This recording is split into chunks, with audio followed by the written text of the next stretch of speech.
My girlfriend of 4 years left me for my younger brother. 6 months later, they're broke and both calling me asking for loans. The audacity is unreal. My name is Jason. I'm 32. This story involves my ex-girlfriend Melissa, 28, and my younger brother Ryan, 26. Melissa and I dated for 4 years. We lived together for 2 of those years. We talked about marriage, about kids, about the future. I'm a project manager at a tech company.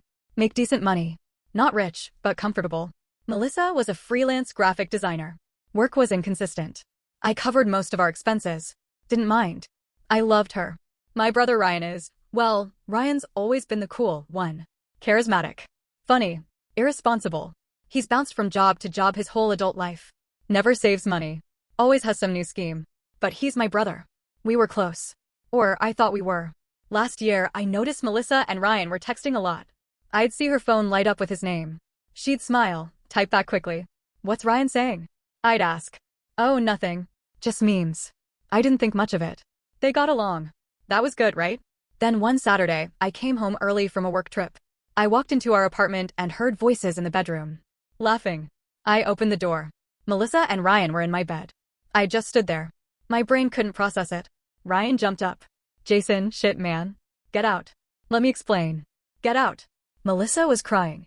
Jason, I'm so sorry. I didn't mean for this to happen. How long? She didn't answer. How long? 3 months, Ryan said quietly. 3 months. A quarter of a year. While we were living together. While we were planning our future. Both of you. Get out of my apartment. Now. Ryan grabbed his clothes. Started getting dressed. Jason, I know you're mad. Mad?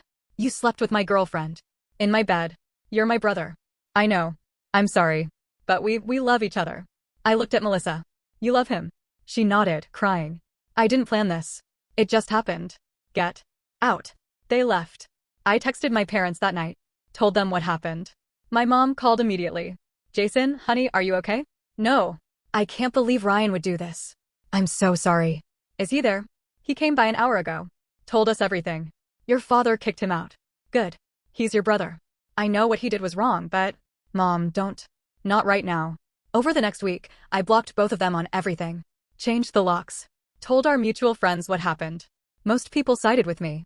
A few tried the stay neutral route. I cut them off too. 2 weeks later, my mom called again. Ryan and Melissa are living together now. I don't care. They're asking about you. Ryan wants to apologize properly. Tell him to leave me alone. Jason, I know you're hurt. But he's your brother. Family is. He stopped being my brother when he slept with my girlfriend. I threw myself into work. Got a promotion 3 months later. Started going to the gym. Joined a hiking group. Started dating again. I was doing okay. Not great, but okay. Then, 6 months after the breakup, my phone rang. Unknown number. I answered. Hello? Jason? It's Melissa. I almost hung up. Why are you calling me? I need to talk to you. Can we meet for coffee? No. Please. It's important. I don't care what's important to you anymore. It's about Ryan. Still don't care. Jason, please. Just 10 minutes. Against my better judgment, I agreed. We met at a coffee shop the next day. Melissa looked tired. Thinner. Her hair was different. Thanks for coming, she said. You have 10 minutes. She took a breath. Things aren't going well with Ryan and me. And you thought I'd care? No. I need you to understand. We made a mistake. You think. We thought we were in love. But it's been hard. Really hard. What do you want, Melissa? Ryan lost his job 2 months ago. He's been looking but hasn't found anything. We can't pay rent. We're about to get evicted. I stared at her. And? I was wondering if you could loan us some money. Just to get through this month. I laughed. Actually laughed. You're joking. I know it's a lot to ask. A lot to ask?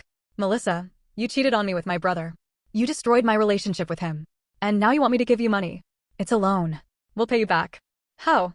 Ryan doesn't have a job. Your freelance work has always been spotty. We'll figure it out. Please, Jason. We're desperate. You should have thought about that before you decided to blow up your life. So that's it? You're just going to let us become homeless. I'm not doing anything. You did this. You made your choices. Now live with them. I stood up. Lose my number. I left. 2 days later, Ryan called. I didn't answer. He left a voicemail. Jason, it's me. Look, I know I messed up. I know you hate me. But I'm in trouble.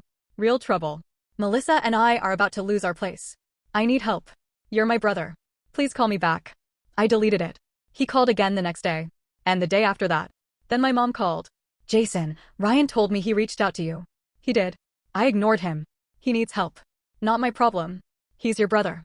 He was my brother. Not anymore. Jason, I understand you're angry. But he's family. You can't just abandon family. He abandoned me when he slept with Melissa. Where was the family loyalty then? He made a mistake. Stop calling it a mistake. Mistakes are accidents.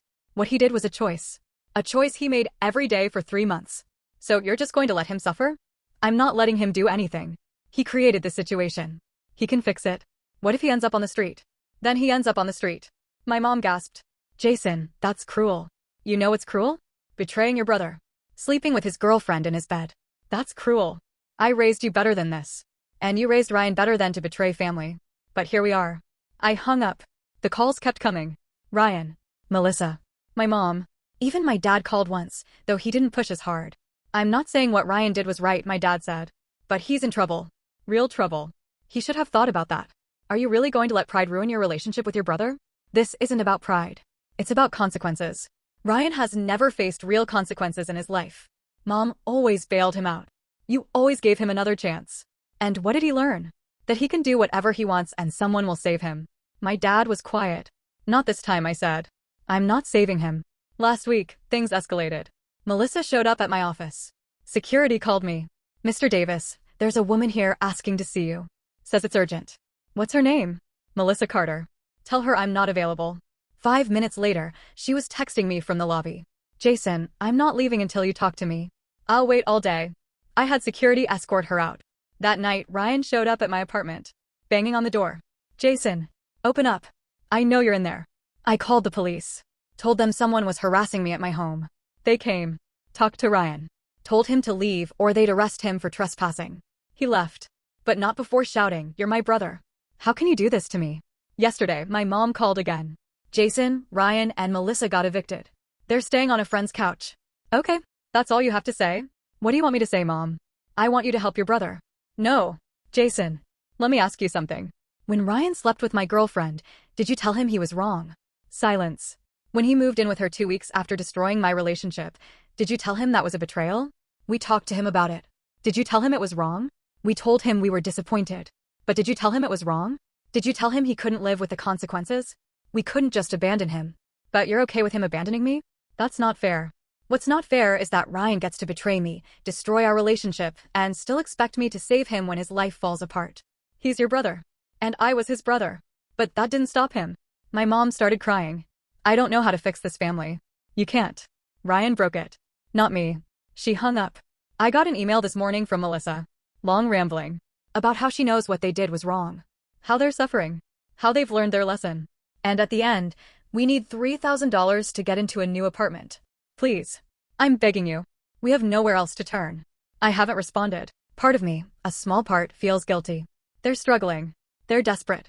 But the bigger part of me thinks, good. They should struggle. They should feel desperate. Because I felt desperate when I walked in on them. I felt desperate when I had to tell people what happened. When I had to rebuild my life alone while they played house together. Actions have consequences. And for once in his life, Ryan is learning that. My therapist asked me last week, do you think you'll ever forgive him? I don't know, I said. Maybe. One day. But forgiveness doesn't mean I have to rescue him. That's fair. So here's where I stand. I'm not giving them money. I'm not helping them. I'm not bailing them out. They made their choice. Now they live with it. Some people think that makes me cruel. My mom thinks I'm being petty. But I think I'm being reasonable. You don't get to betray someone and then ask them to save you. That's not how life works.